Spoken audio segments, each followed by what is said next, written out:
Silk த்ரெட்ல என்ன பண்ணுவோம்னா நம்ம வந்து எண்ட்ல வந்து நாட் போட மாட்டோம் சரிங்களா. எண்ட்ல வந்து நாட் போட மாட்டோம். இன்ஸ்டெட் என்ன பண்ணுவோம்னா உங்களுக்கு எந்த அளவுக்கு செயின் ஸ்டிச் வருதோ அந்த அளவுக்கு த்ரெட் எடுத்துட்டு இப்படி நீங்க வந்து இப்படி த்ரெட்டை நீங்க ஹோல்ட் பண்ணிக்கோங்க. ஹோல்ட் பண்ணிட்டு கீழே எடுத்துட்டு, இப்போ ஃபார் எக்ஸாம்பிள் சொல்றேன், இதான் கீழேன்னு வச்சுக்கோங்களேன். இப்படி நீங்க வந்துட்டு உள்ள விட்டு மேல ஒரு லூப் எடுத்துருவீங்க. ஓகே, இப்படி லூப் எடுத்துட்டீங்கன்னா அடுத்தது நமக்கு பேலன்ஸ் இருக்கும் இல்லைங்களா, இந்த 2 த்ரெட் த்ரெட்டா இதை தான் நம்ம சுத்துவோம். ஜரி த்ரெட்ல வந்துட்டு நம்ம சிங்கிள் த்ரெட்டாவே கீழே சுத்திடுவோம். சுத்தி சுத்தி மேல லூப் எடுப்போம். இதுல வந்து இந்த 2 த்ரெட்டையும் சேர்த்து நம்ம எப்படி சுத்த போறோம் கீழே. ஓகே, இப்படி போட்டுட்டு கீழே சுத்தி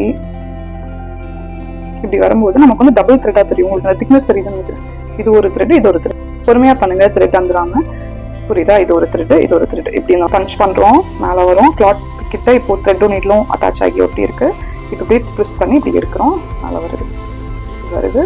லைட்டா ட்விஸ்ட் பண்ணும்போது லைட்டா மேல லிஃப்ட் பண்ணிக்கோங்க. ஓகே,